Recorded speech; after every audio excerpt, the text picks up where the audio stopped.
저는 오늘 욥기 21장 23절로 26절의 말씀을 본문으로 기운차게 삽시다 하는 제목으로 은혜를 나누기 원합니다. 한번 큰 소리로 옆에 있는 분에게 격려합시다. 기운차게 삽시다. 인생의 마지막은 모든 사람이 동일합니다. 그래서 오늘 본문 26절에 기운차게 사는 사람이나 그렇지 못해서 불평하면서 불행한 곱씹고 사는 사람이나 마지막은 동일하다 그랬습니다. 이 둘이 매 한 가지로 흙 속에 눕고 그들 위에 구더기가 덮이는구나. 사람이 어떤 삶을 살든지 결과는 똑같다. 그러나 여러분, 죽음이라는 길로 가는 길은 마지막은 동일하겠지만 사는 동안에는 다르지 않습니까? 이왕이면 여러분 기운차게 삽시다. 기운차게라는 말은 순수 우리말입니다. 기운이라는 말을 어떤 분은 한자로 오해를 하시는데 기운이라는 말 자체가 순수 우리나라 말이고 기운차게라는 말은 우리나라 말의 표현입니다. 이 말의 의미는 천지에 가득한 만물이 태어나고 살아나서 생동하는 힘의 근원이 넘친다. 그런 뜻입니다. 따라서 생동하는 힘이 충만할 때 기운차다고 얘기합니다. 봄입니다. 4월입니다. 기운차게 삽시다. 모든 만물은 하나님이 지으신 그 뜻을 따라서 나름대로 환경적인 어려움을 딛고 일어나서 기운차게 일어나서 봄의 역사를 일으킵니다. 우리 사람들이 가장 많은 복을 받았는데 우리가 기운차게 살아야 할 것입니다. 스바냐 3장 16절에 이런 교훈을 주셨습니다. 따라하겠습니다. 내 손을 늘어뜨리지 말라. 기운 빠져서 맥이 빠져서 흐물흐물하게 살지 말라 그 말이죠. 여기에 손을 늘어뜨리지 말라는 것은 기운차게 힘있게 살라는 말씀인 줄로 믿습니다. 겨울이 되면 나뭇잎이 다 떨어지고 나무는 가지만 앙상하게 남게 됩니다. 그렇게 해서 나무가 죽은 것 같으나 나무는 항상 희망이 있습니다. 그것은 나무 속에 물기운이 확 잠재되어져서 이것이 힘차게 올라오기 때문입니다. 이것을 제가 하는 얘기가 아니고 식물학자가 하는 얘기가 아니라 성경이 말씀하고 있습니다. 욥기서 14장 7절로 9절에 욥이 이런 말을 했습니다. 나무는 희망이 있나니 찢길지라도 다시 um이 나서 연한 가지가 끊이지 아니하며 그 뿌리가 땅에서 늙고 줄기가 흙에서 죽을지라도 물기운에 um이 돋고 가지가 뻗어서 새로 심은 것과 같거니와 라는 말씀을 주었습니다. 나무 속에 무엇이 있다? 생동하는 물기운이 있다. 기운차게 물기운이 올라오면 죽은 것 같은 나무도 다시 피어난다. 사람이 늙어서 연로하면 기운이 빠지게 되고 그 기운이 다 하면 이제 눈을 못 뜨죠. 잠을 깨지 못합니다. 뭐예요? 죽는 겁니다. 제가 요즘은 제 기운이 옛날보다 많이 떨어진 것을 느낍니다. 그래서 어떤 일을 힘차게 하고 피곤을 몰랐는데 피곤이 빨리 오고 옛날처럼 기력이 그렇게 힘차지 않다. 어제 제 아내가 많이 피곤했습니다. 이유가 뭐냐면 금요일날 등산을 하고 와놓고 등산 갔으면 건강해야 하는데 등산 갔다 와서 맥이 빠져가지고 잠도 많이 자고 힘이 없어서 제가 다리까지 주물러주고 그래도 게르게르 하더라고요. 그래서 제가 깨달았습니다. 이제는 할매가 어쩔 수 없구나. 이 할배도 똑같다. 그러나 여러분 우리 안에 신앙의 기운은 여전한 줄로 압니다. 육체는 연로해서 기운이 빠져가도 믿음의 힘은 충만하게 일어나야 할 것입니다. 봄을 맞이하면서 새롭게 돋는 봄의 기운을 얻어서 살아난 데 교선 여러분 우리 기운차게 살기 위해서 어떻게 해야겠느냐? 첫째, 뿌리의 물기운이 충실하여 기운차게 삽시다. 아무리 나무가 찢겨서 살아날 수 없는 것처럼 보여도 뿌리가 다 깊이 박혀서 살아있으면 뿌리가 물기운과 진액을 끌어올리기 때문에 이 뿌리에서부터 기운이 올라옵니다. 오늘 말씀해 보니까 기운이 충실한 사람을 말했습니다. 뿌리 속으로부터 충실한 조금도 틀림이 없는 기운이 쫙 올라오면 뿌리가 진액을 끌어올려서 나무가 새롭게 일어나는 것입니다. 자, 봄을 맞이했는데 무엇보다도 우리 뿌리를 잘 점검합시다. 나무 뿌리가 깊고 강하여 충실하면 나무가 튼튼히 일어납니다. 성전의 기둥감으로 쓰였던 백향목은 어느 나무보다도 든든한 나무인데 백향목의 특징은 뭐냐? 뿌리가 강하다. 어느 정도로 강하냐? 백향목이 많이 자라나는 저 레바논의 산지는 안반이에요. 산 전체가 돌덩어리입니다. 그런데 거기에 나무가 딱 심겨지면 뿌리를 바위를 뚫고 내려서 흔들리자게 곱게 내려가니까 진액을 쫙 빨아올리는데 레바논 산 속에 눈 녹은 물이 산 속에 내재되어 있는데 그 진액의 물을 쫙 빨아들여서 깨끗한 물이 그 나무 뿌리를 통해서 올라가기 때문에 레바논의 백향목은 튼튼하게 곧게 자랄 뿐 아니라 향기 나는 나무잖아요. 마치 안디옥 성도들의 모습과 같은 줄로 믿습니다. 여러분, 봄을 맞이하면서 더 여호와를 의지하시고 여호와께 의뢰했어서 뿌리를 충실하게 깊이 내리는 신앙인으로 주 앞에 서십시다. 예레미야 17장 7절로 8절에 뿌리를 물가에 심고 뿌리를 내린 성도의 축복을 말했습니다. 그러나 물은 여호와를 의지하며 여호와를 의뢰하는 그 사람은 복을 받을 것이라. 그는 물가에 심어진 나무가 뿌리를 강변에 뻗치고 더위가 올지라도 두려워하지 아니하며 그 잎이 청청하며 가무는 해도 걱정이 없고 결실이 그치지 아니함 같으리라. 따라합니다. 나는 물가에 심어진 나무입니다. 환경이나 조건이나 사람의 손익결과 때문에 신앙의 뿌리가 흔들리지 않았는가 점검해보고 우리 신앙의 뿌리를 더욱 충실하고 견고하게 내리도록 합시다. 사울왕은 하나님이 특별히 사랑하셔서 기름부어 왕으로 세우셨는데 은혜의 물가, 말씀 물가에다 뿌리를 내려야 하는데 이 사울왕이 너무 왕이 돼서 자기가 권세를 누리니까 그 마음이 세상의 물가로 갔습니다. 세상 물질에 욕심이 생기고 자기의 왕권이 계속되어지기를 바라면서 지위와 명예에다가 뿌리를 내리다가 결국은 하나님께 버림받았습니다. 그러나 다윗은 하나님 앞에 뿌리를 내리는 일을 깊이 하면서 어떤 일이 있어도 하나님 말씀 안에 뿌리를 내리면서 자기가 사울을 죽일 수 있는 기회가 많이 와도 말씀에 위배되는 행동을 하지 않고 믿음으로 굳건히 뿌리를 내렸기 때문에 그는 강성한 나라를 이룰 수 있었습니다. 욕심에 끌려서 탐욕에 끌려서 하나님을 핑계대면서 물질의 욕심을 채우려 했던 사울과 자신의 소원은 하나님께 맡겨놓고 말씀 안에서 뿌리를 내리고 살았던 다윗의 믿음을 비교해 보면서 안디옥 성도 여러분, 믿음의 뿌리를 충실히 내리십시다. 골로새서 2장 6절로 7절에 바울이 권면했습니다. 그러므로 내가 그리스도 예수를 주로 받았으니 그 안에서 행하되, 따라합니다. 그 안에 뿌리를 박으며 그 안에 뿌리를 박으며 그 안에 뿌리를 박으며 세움을 받아 교훈을 받은 대로 믿음에 굳게 서서 감사함을 넘치게 하라. 어떤 일이 있어도 뿌리를 깊이 내리는 사람은 감사가 넘치는 줄로 믿습니다. 이 봄에 여러분 신앙의 뿌리를 잘 살피시기 바랍니다. 특별히 하나님이 여러분을 안디옥 물가로 보내시고 심어주셨습니다.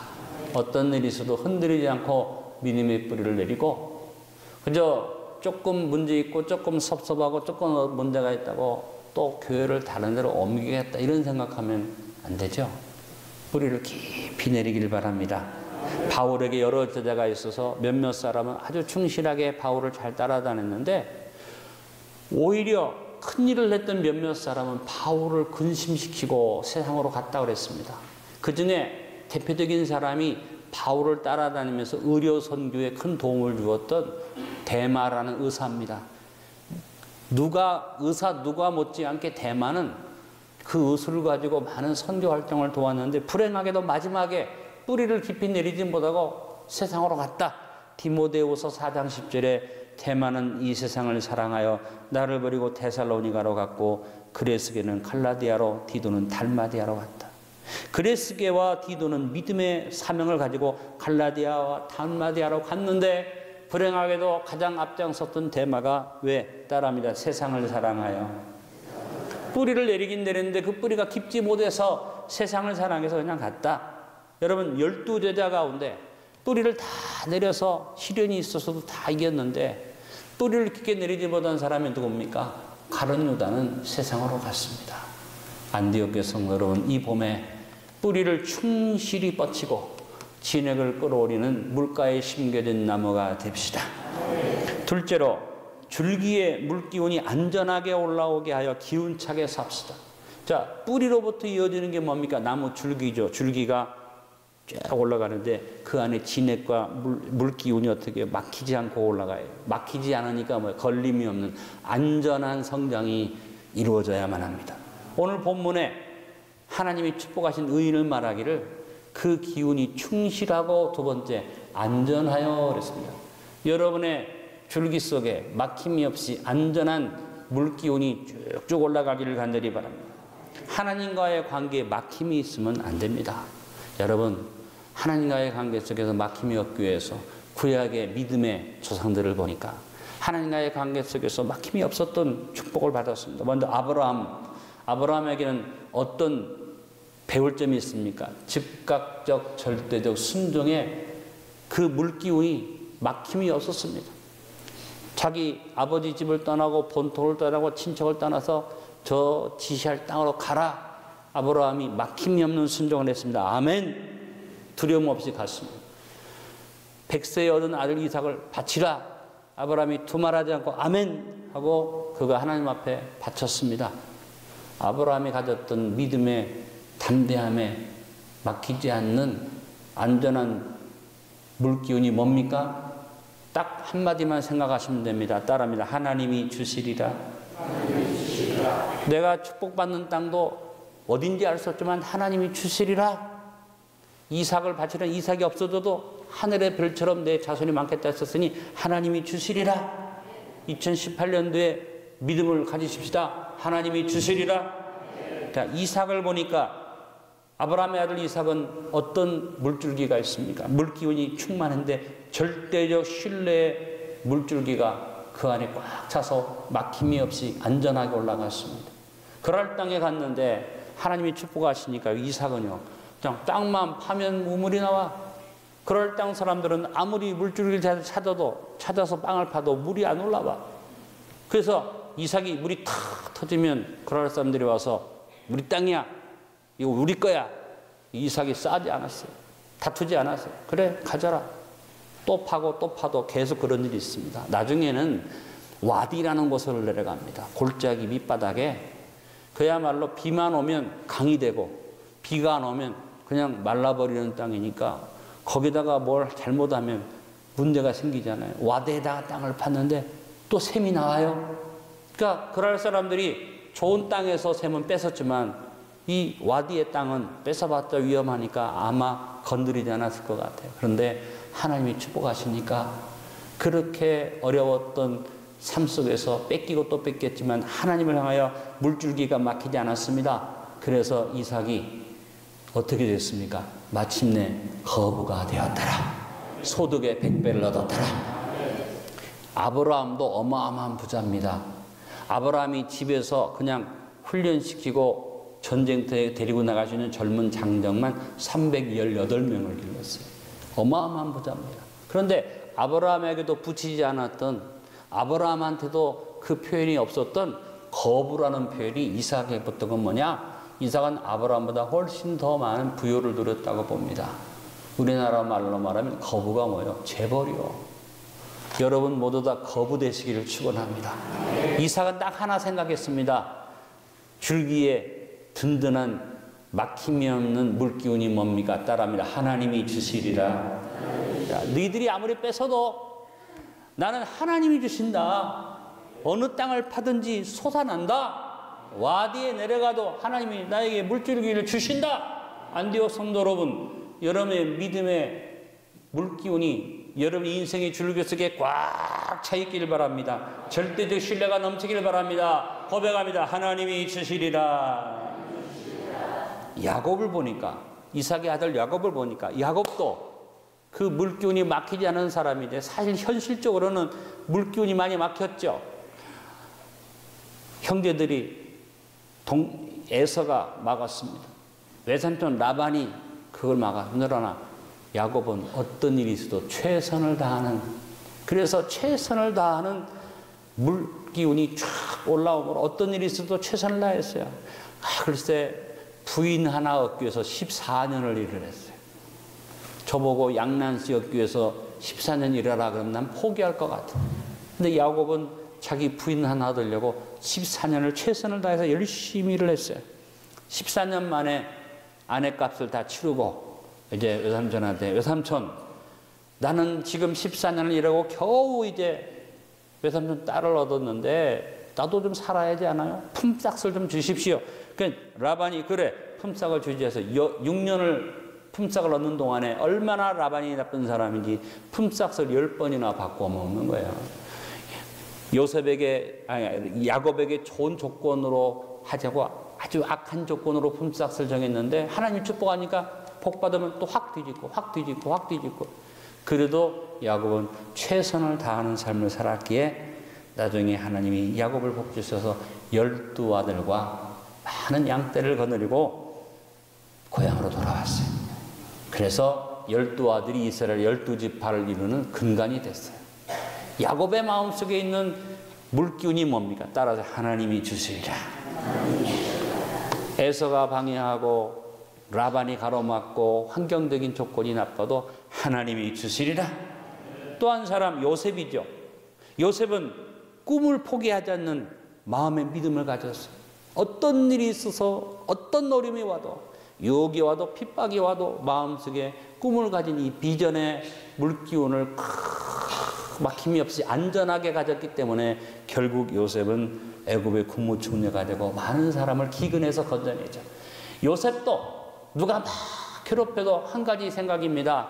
그 물기운이 뭡니까? 그 기운찬 기운이 뭡니까? 따라합니다. 하나님이 주시리라. 우리 안디옥 성도 여러분, 세상이 여러분을 괴롭히고 환경이 막혀지고 돕는 손길이 없어도 걱정 마세요. 하나님이 주십니다. 우리의 믿음의 물줄기가, 우리의 나무의 물줄기가 물기운으로 꽉 차서 하나님이 주시리라고 믿고 이 한 해를 살아갑시다. 세 번째, 가지의 물기운이 편안히 흐르게 함으로 기운차게 삽시다. 자, 뿌리가 깊어서 진액을 끌어올리고 줄기 속에 막힘이 없이 안전하게 쫙 물줄기가 올라가는데 그 물줄기가 어디로 가야 돼요? 가지로 쫙 뻗쳐가야 되죠. 가지로 뻗쳐가는데 가지가 잡가지가 많으면 가지가 평안치를 못합니다. 그래서 가지끼리 싸우게 되죠. 가지가 무성하다고 좋은 게 아니라 가지치기를 잘해요. 봄이 되면 가지가 막 오를 때 가지치기를 하죠. 여러분, 이 가지치기가 뭡니까? 바로 평안을 얻는 일입니다. 잡된 것이 없어지게 하자. 요한복음 15장 1절로 2절에 말했습니다. 나는 참 포도나무요 내 아버지는 농부라. 물은 내게 붙어있어 열매를 맺지 아니하는 가지는 아버지 것을 제거해 버리시고 물은 열매를 맺는 가지는 더 열매를 맺게 하려 하여 따릅니다. 그것을 깨끗하게 하시느니라. 아주 잡된 것은 딱 쳐내버리고 깨끗한 가지도 뭐예요? 잔가지 잘못된 것들은 잘라내서 깨끗하게 만든다. 뭐예요? 평안을 누리게 한다는 얘기입니다. 사랑하는 성도들이요, 2018년 새해 첫 실천 목표가 뭔지 기억하십니까? 뭐 하자 그랬어요? 가지치기를 잘하자. 잡다한 세상의 유혹을 과감하게 잘라내고 바울과 같이 가지치기 합시다. 바울은 빌립보서 3장 7절로 9절에 자기 삶의 가지치기를 이렇게 고백합니다. 그러나 무엇이든지 내게 유익하던 것을 내가 그리스도를 위하여 다 해로 여길 뿐더러 또한 모든 것을 해로 여기면 내 주 그리스도 예수를 아는 지식이 가장 고상하기 때문이라. 내가 그를 위하여 모든 것을 잃어버리고 배설물로 여기면 그리스도를 얻고 그 안에서 발견되려 함이니 내가 가진 너희는 율법에서 난 것이 아니 오직 그리스도를 믿음으로 말미암은 것이니 곧 믿음으로 하나님께로부터 난 의라. 따라합니다. 모든 것을 해로 여기겠습니다. 가지치기 한다는 얘기예요. 모든 것을 배설물로 알겠습니다. 가지치기 한다는 일입니다. 여러분, 우리가 이 세상에 대한 욕심을 최대한 버리고 평안을 얻는 가지치기를 하십시다. 삶의 최우선 순위를 어디에 두자? 하나님께 두고 말씀에 두고 믿음에 두자. 어떤 사람은 신앙생활을 액세서리로 하는 사람, 아니요, 내 신앙생활이 주업이요, 내가 믿음으로 사는 일이 가장 중심이요, 하나님 앞에 주일 성수하고 11조 철저히 하나님 앞에 드리고, 따라합니다. 기도 먼저 하고 말씀 먼저 읽고 전도 먼저 하고 구제 먼저 하고 봉사헌신 먼저 하고 가지치기해서 필요 없는 세상의 분유한 일들을 착착착 쳐내면 하나님이 여러분을 축복하십니다. 그래서 바울이 젊은 디모데에게 말합니다. 디모데야, 가지치기 해라. 그래서 네 삶 속에 경건에 이르기를 연단하라. 디모데전서 4장 7절로 8절입니다. 망령되고 타는 신화를 버리고 경건에 이르도록 내 자신을 연단하라. 육체 연단은 약간이 유익이으나 경건은 범사 유익하니 금생과 내생의 약속이 있느니라. 쓸데없이 바쁘지 않기를 바랍니다. 별로 생기는 것도 없이 괜히 바쁜 사람은 이것도 해보고 싶고 저것도 해보고 싶고 여기도 가고 싶고 저기도 가고 싶고 쓸데없이 바빠요. 그러니까 어떻게 해요? 잡다한 유혹이 많아. 그러니까 어떻게 합니까? 너무너무 바빠서 심지어는 교회 올 시간도 없어. 그런 사람은 평안이 없어져요. 부활절에 주신 첫 번째 선물, 평강을 선물로 누리십시오. 그러기 위해서 웬만한 거 욕심 버리시고 가지치기 하시길 간절히 바랍니다. 그래서 경건에 이르는 여러분 되시길 바랍니다. 오늘 요한복음 15장에 가지를 깨끗게 한다 그랬어요. 여러분이 이 한 해 동안 무엇보다도 깨끗게 되어져서 새롭게 되기를 바랍니다. 새롭게 하소서, 새롭게 하소서, 새롭게 하소서, 늘 새롭게 하소서. 욕심이 꽉 차서 버리는 건 못 버리고 온갖 잡된 것이 꽉 차서 이것도 하고 싶고 저것도 하고 싶고 온갖 세상 일에 관심이 많은데 어떻게 새롭게 됩니까? 여러분 가지치기 하세요. 필요 없는 것은 잘라버리세요. 쓸데없는 데는 가지도 마세요. 여러분을 괴롭히는, 여러분을 혼란케 하고 유혹하는 것들은 보지도 마세요. 그래서 깨끗하게 가지치기 하시는 여러분 되시길 바랍니다. 안디옥교회 성도 여러분, 새 봄입니다. 기운차게 삽시다. 여러분 배목사가 기운차게 탁 말씀 전하는 거 보셨잖아요. 여러분 우리 기운차게 하나님의 영광을 드리며 승리합시다.